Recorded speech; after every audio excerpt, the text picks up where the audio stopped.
Bom dia, querido irmão, querida irmã que nos acompanha virtualmente na manhã de hoje. Mais um domingo, tradicionalmente, no quinto domingo do mês, nós não temos culto nas comunidades aqui da paróquia de Rio Antinhas, mas os planos são outros. Eu e a Carol e as meninas estávamos com tudo pronto para viajarmos por Rio Grande do Sul, para visitar meu sogro. E aí o que acabou acontecendo? Todas essas restrições, todos esses avisos. E nós então, como presbitério, teremos uma reunião ao longo dessa semana, onde nós vamos conversar um pouco a respeito dos próximos passos que teremos pela frente, das informações que nos chegam, e a partir dessas informações nós queremos tomar também algumas medidas, tá certo? Então nós esperamos aí, fique atento nos grupos de distribuição do WhatsApp, e nós vamos então nos comunicar por ali daquilo que nós faremos. Sempre, sempre, sempre protegendo a vida das pessoas que Deus confiou a nós. E essa tem sido uma oportunidade que nós temos desses nossos cultos virtuais. Então, domingo de manhã, 9 horas da manhã, você pode aí ter acesso a esse momento de culto. Na manhã de hoje não seria diferente. Quero usar como saudação o Salmo de número 33, que nos diz: cantem de alegria ao Senhor, vocês que são justos. Aos que são retos, fica bem louvá-lo. Louvem o Senhor com harpa, ofereçam-lhe música com lira de 10 cordas, cantem-lhe uma nova canção, toquem com habilidade ao aclamá-lo. Por quê? Pois a palavra do Senhor é verdadeira, ele é fiel em tudo o que faz. Quero usar esse texto como saudação para que nós estejamos cientes na manhã de hoje de que, por mais que as coisas fujam do nosso controle, do controle de Deus elas jamais fugirão. E isso aqui não é simplesmente falar da boca para fora, mas eu quero falar para você na manhã de hoje com a mesma confiança que o salmista tinha nesse Deus. A mesma confiança que o salmista, que passou por vários momentos de crise ao longo da sua vida, e também juntamente com o seu povo, ele diz: Senhor, eu sei que acima de todas as coisas, a tua palavra é verdadeira, e tu és fiel em tudo aquilo que tu fazes. Que essa seja a nossa oração na manhã de hoje. E que essa oração alcance os nossos corações, para que realmente nós saibamos que Deus é fiel em todas as coisas. Quero convidar para esse momento algo novo que nós aí colocamos, um momento de louvor ao nosso Deus. Então, quero convidar aí uma dupla que se dispôs, é uma experiência nova que nós estamos tendo também, mas se dispuseram então de estar aí conosco, entoando louvor a Deus e também nos dirigindo neste momento. Então, eu deixo a palavra com eles, daqui a pouquinho nós voltamos com a nossa meditação na manhã de hoje. Um grande abraço e até mais.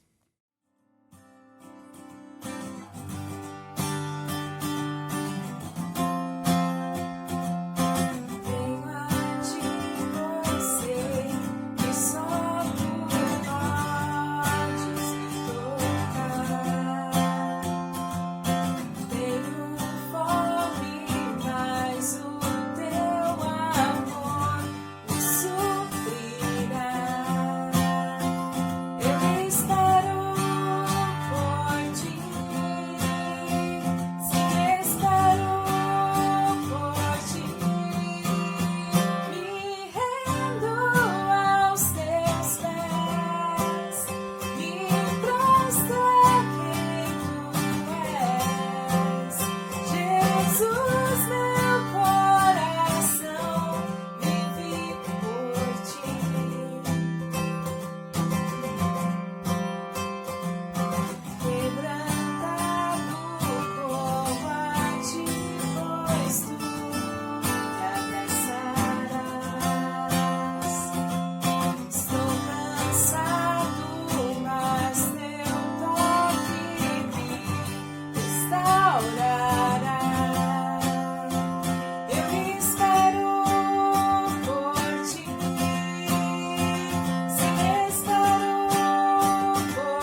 Bom dia, querido irmão, querida irmã, que nos acompanha para este momento de culto no domingo de hoje. Gostaria de ler com vocês uma passagem do Evangelho de Marcos, capítulo 10, versículos 46 a 52. Ali nos diz o seguinte: Então chegaram a Jericó, quando Jesus e seus discípulos, juntamente com uma grande multidão, estavam saindo da cidade, o filho de Timeu, Bartimeu, que era cego, estava sentado à beira do caminho pedindo esmolas. Quando ouviu que era Jesus de Nazaré, começou a gritar: Jesus, filho de Davi, tem misericórdia de mim. Muitos o repreenderam para que ficasse quieto, mas ele gritava ainda mais: Filho de Davi, tem misericórdia de mim. Jesus parou e disse: Chamem-no. E chamaram o cego. Ânimo, levante-se, ele o está chamando. Lançando sua capa para o lado, de um salto ele pôs-se em pé e dirigiu-se a Jesus. O que você quer que eu lhe faça? Perguntou-lhe Jesus. O cego respondeu: Mestre, eu quero ver. Vá, disse Jesus. A sua fé o curou. Imediatamente ele recuperou a visão e seguiu Jesus pelo caminho. Após a leitura desse texto, quero contar para vocês aqui uma pequena experiência que eu tive há um tempo atrás. Eu não sei quanto tempo você não vai ao médico, mas se eu me lembro bem, uma das minhas últimas consultas, eu não estava me sentindo bem, e aí então acabei procurando um médico. Ele me examinou, ele ouviu meus batimentos, ele ouviu as minhas costas, olhou as minhas pupilas e ele disse assim: olha, aparentemente está tudo bem, mas eu vou pedir que você faça alguns exames. A primeira coisa que eu pensei foi o seguinte: tá, se está tudo bem, para que exames? Eu não vou fazer isso. Mas eu creio que é por isso que Deus também não deixou o Adão sozinho e também não deixa a gente sozinho. E aí a Carol estava do meu lado e ela disse: não, você vai fazer esses exames sim. Então o que eu acabei fazendo, fiz os exames e retornei ao médico. Quando ele olhou para aqueles exames, ele disse: olha, você tem uma inflamação e isso tem trazido as dores que você tanto se queixa. Então eu vou te dar um remédio, nós vamos tratar essa inflamação, você vai ter que adotar uma postura diferente, e aí depois você vai ficar bem. Sabe por que eu conto essa história para você? Porque nós achamos que nós não precisamos de exames. Nós preferimos viver uma ilusão de que as coisas ao nosso redor são meramente aparentes, e não são. Os exames, eles revelam aquilo que está lá dentro de nós, muitas vezes escondido. Então é preciso vir alguém de fora e dizer: você tem alguma coisa. É alguma coisa. Às vezes a doença está instalada em nós e nós não nos damos conta, porque nós queremos olhar apenas para aquilo que é superficial. E essa é uma grande tendência que nós temos, olhar para o superficial. Mas enquanto nós não olhamos com mais cuidado, nós viveremos sobre a superficialidade. E viver dessa maneira é viver de maneira doentia, muitas vezes sem esperança, ou a única esperança que resta é esperar o dia do fim das nossas vidas. Toda essa situação que o novo coronavírus expôs tem servido como um exame. E esse exame tem mostrado o grande problema que o mundo tem vivido. Mas antes que você ou eu queira julgar o mundo, saiba que este exame é o seu exame. É o exame do meu vizinho. E também é o exame do vizinho dele, que no caso sou eu.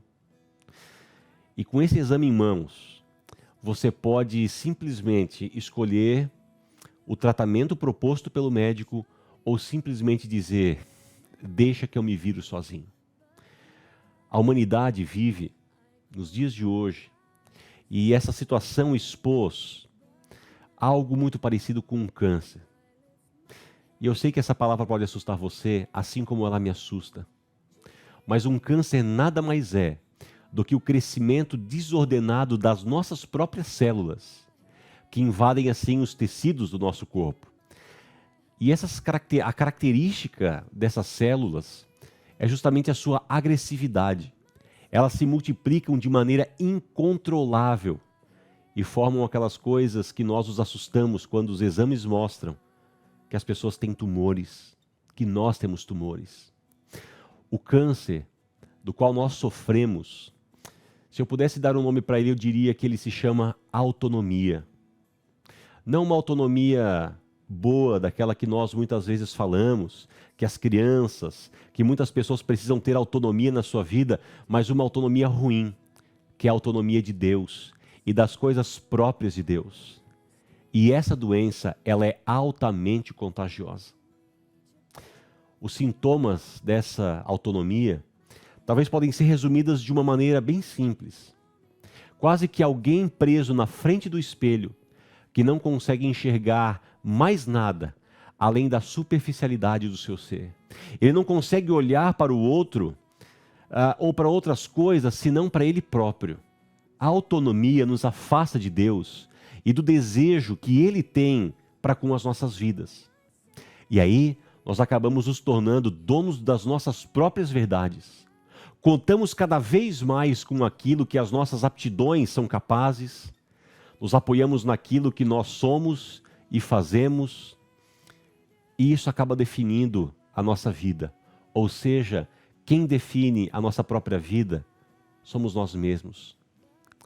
Nessas aptidões, nessas capacidades, naquilo que nós adquirimos ao longo dos anos, e até mesmo na nossa fé, na nossa falsa fé, na fé em nós mesmos. E no fim, a nossa vida se resume a nós e naquilo que nós definimos como prioridade. Deus está fora dessa esfera. Nós podemos até nominalmente confessar a Jesus Cristo como Senhor e Salvador, mas situações como essas que nós temos vivido revelam as nossas fragilidades. Primeiro, a fragilidade da nossa própria vida. Um vírus que é perceptível apenas ao microscópio eletrônico coloca os seres humanos de todo o planeta dentro das suas casas. O mundo para e toda a economia se desestabiliza por conta de um vírus imperceptível aos nossos olhos. Esse simples fato já nos deixaria uma grande reflexão. A fragilidade da nossa vida.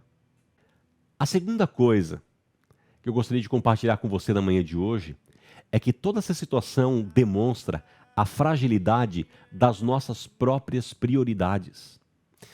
Um vírus tão pequeno, imperceptível, começa a fazer com que as pessoas olhem para além delas mesmas.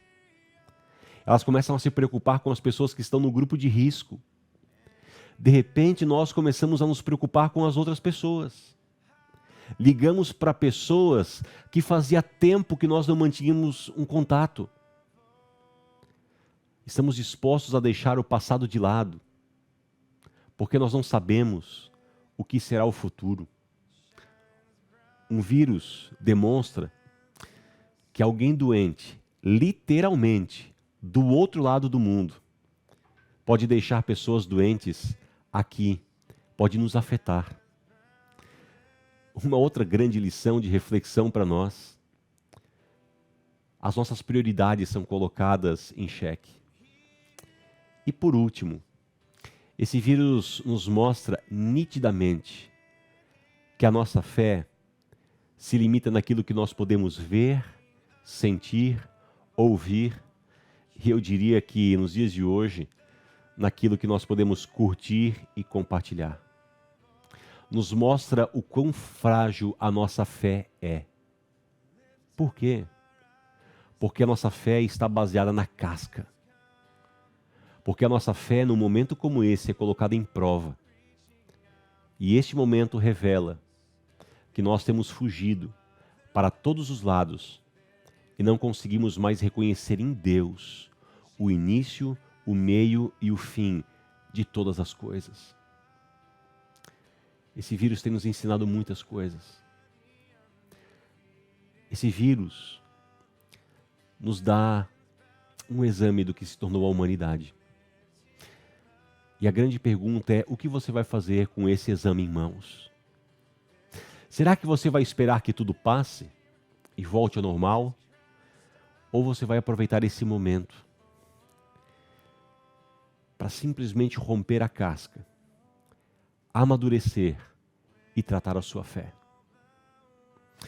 Um mendigo cego chamado Bartimeu ouviu que Jesus estava perto, que Jesus se aproximava.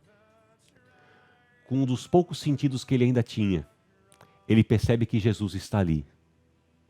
E do alto da sua realidade de desgraça, ele berra para Jesus, dizendo: Jesus, filho de Davi, tem misericórdia de mim.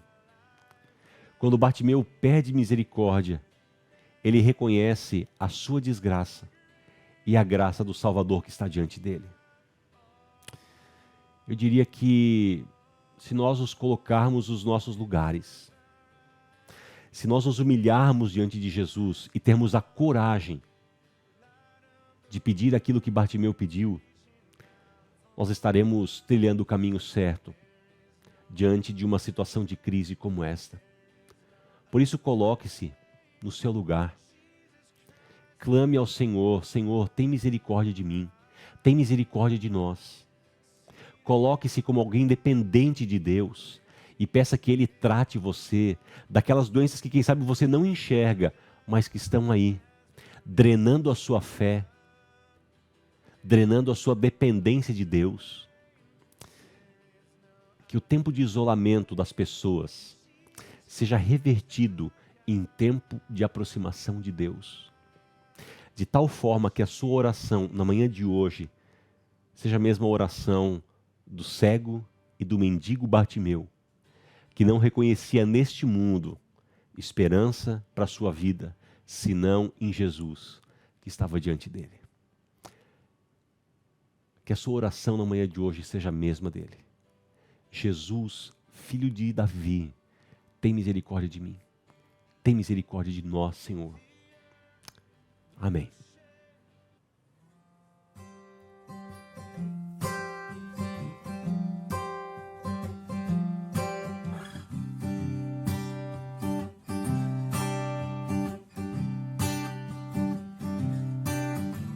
Seguro estou nos braços daquele que nunca me deixou.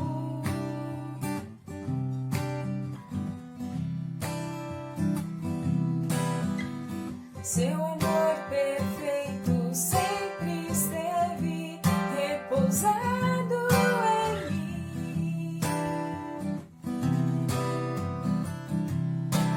E se eu passar pelo vale,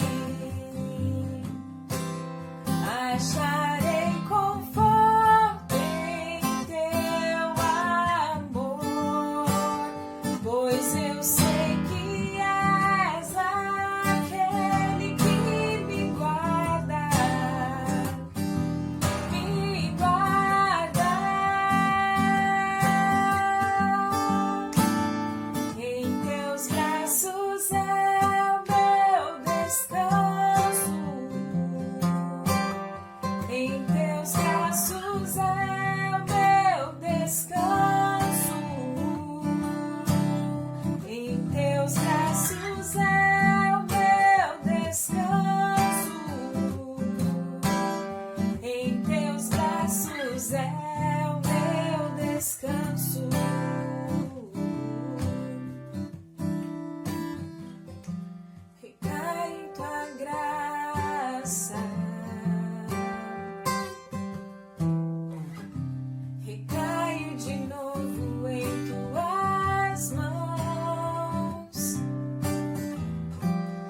querido irmão, querida irmã, eu ainda quero orar com você. Senhor nosso Deus, em nome de Jesus, nós nos colocamos diante do Senhor e pedimos, tem misericórdia de nós. Tão acostumados a olhar para o erro, para a culpa e para a vida dos outros. Na manhã de hoje, ó Deus, nos ensine a olharmos para nós mesmos. E quando olharmos para nós mesmos, percebermos a nossa desgraça. E não nos resta outra coisa, senão clamar a Ti, ó Deus, tem misericórdia de nós.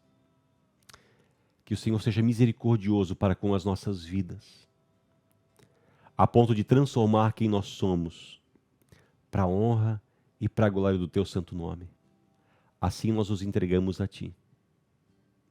Também, ó Deus, diante de um momento do qual nós vivemos, nós queremos colocar toda essa situação nas Tuas mãos. A situação de saúde, a situação econômica, porque sabemos que o Senhor é Senhor da história e nós tudo a Ti confiamos. E o nosso único pedido se resume: Senhor, tem misericórdia de nós. Isso nós te pedimos em nome de Cristo Jesus, a quem Bartimeu recorreu e a quem nós recorremos nas nossas vidas e na manhã de hoje. Amém. Daqui a pouco nós voltamos para os nossos afazeres do dia de hoje, mas nós queremos fazer isso debaixo da bênção do nosso Deus sobre nós. O Senhor te abençoe e te guarde, o Senhor faça resplandecer o seu rosto sobre ti e tenha misericórdia de ti. O Senhor sobre ti levante o seu rosto e te dê a sua paz hoje e sempre. Assim vos abençoe o Trino Deus, Pai, Filho e Espírito Santo. Amém. Tenha um abençoado domingo e uma abençoada semana. Que Deus assim nos guarde, nos proteja e esteja dirigindo as nossas vidas. Não esqueça ainda, maiores informações como nós vamos lidar com toda essa situação, você acompanha aqui pelos vídeos que nós vamos lançar e também nos grupos de distribuição das nossas comunidades. Que Deus abençoe cada um de nós. Até mais.